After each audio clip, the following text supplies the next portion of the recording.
Razstava Geometrija in fantastika je prva iz serije 4-letnega projekta z naslovom Dialogi. Nosi podnaslov Preteklost in prihodnost v igri realnosti. Kaj pravzaprav pomenijo ta nasprotja, ki jih v likovni umetnosti morda razumemo kot antipode enemu in drugemu, pa vendar geometrija in fantastika imajo neke skupne točke, predvsem pa razumevanje umetnosti od izvornikov, kot so August Černigoj s tematiko geometrija in France Mihelič s tematiko fantastika, ki se preko mlade generacije združujejo v odpiranje problema človeštva nasploh.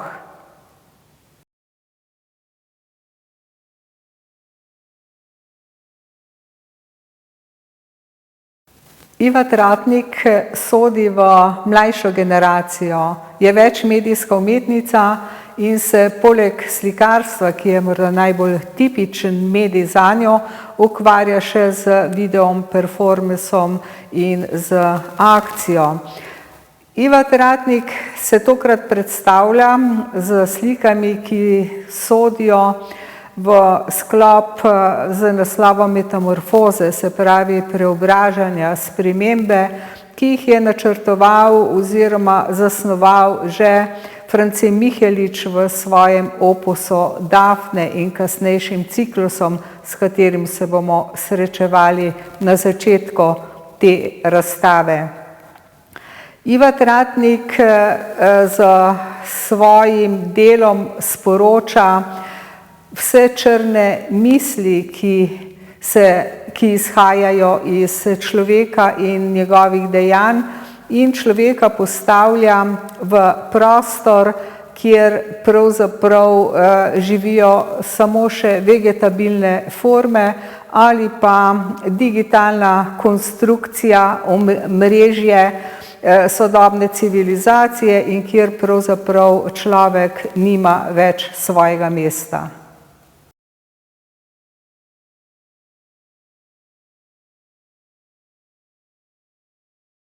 Drugi umetnik iz tematike fantastika je kipar, čeprav tudi se svojim delom pomika v druge medije, Damjan Kracina.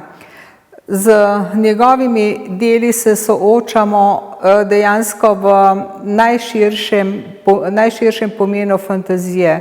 Namreč fotografije, ki jih vidimo na razstavi, so fotografije njegovih kiparskih gnetenih skeletov in za svojo strukturo v prenosu, v preobrazbi v drugi mediji odkrivajo fantome, fantastične obraze, hkrati pa z svojim mobilijem, ki zapolnjujejo osrednji prostor razstave, govori o človeku, ki je neprenehoma na prepihu in nevarnosti nove civilizacije.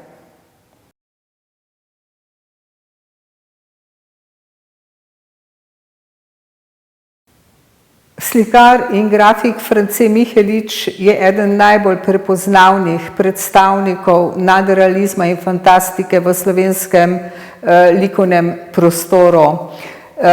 Franceta Miheliča predstavljamo dejansko kot pionirja te tematike, ki je svoje izobraževanje pričel na Zagrebški akademiji pred drugo vojno in se tematiki, torej Dafne, metamorfozam in sploh nadrealistični tematiki, ki odpira vizijo človeške usode, ni odrekel tudi v poznih 80. letih.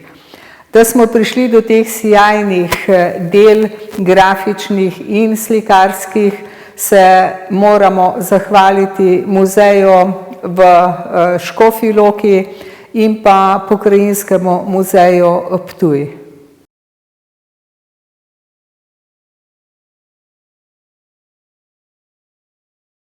Če smo gledalca vpeljali v svet fantastike z deli Franceta Miheliča, vpeljujemo v geometrijo z deli enega najpomembnejših in najbolj radikalnih umetnikov prve polovice preteklega stoletja, Augusta Černigoja.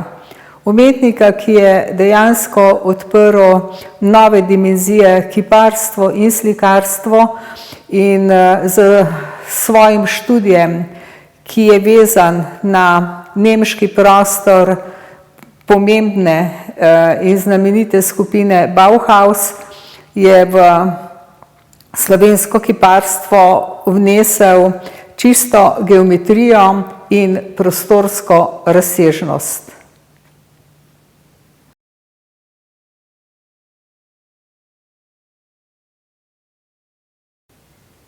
O prostorski in barvni razsežnosti lahko govorimo v delih tudi Boruta Pupenka, umetnika, ki se naslanja na čisto geometrijo in čiste barvne ploskve in z njimi razkraja klasičen format kvadrata ali pravokotnika in z raznoterimi vogali gledalca dejansko usmerja v iluzijo prostora. Borut Pupenko je slikar, ki se predaja dejansko najbolj fizičnim in specifičnim oblikam geometrije.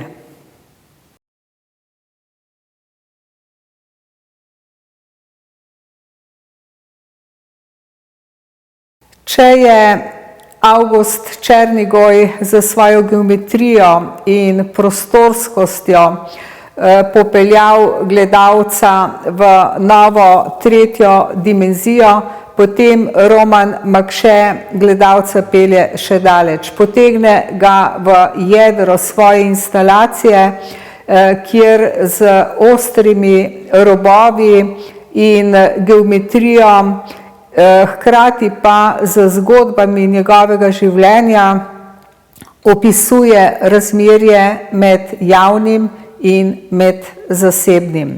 S tem se vsi trije umetniki s tematiko geometrija ne povezujejo samo z ravno črto, z svojimi ostrimi robovi in dimenzijo prostora, ampak se povezujejo tudi s tem, da gledalca povabijo v svoje nedrje, v odčitavanje iluzije prostora in seveda tudi osebnih zgodb.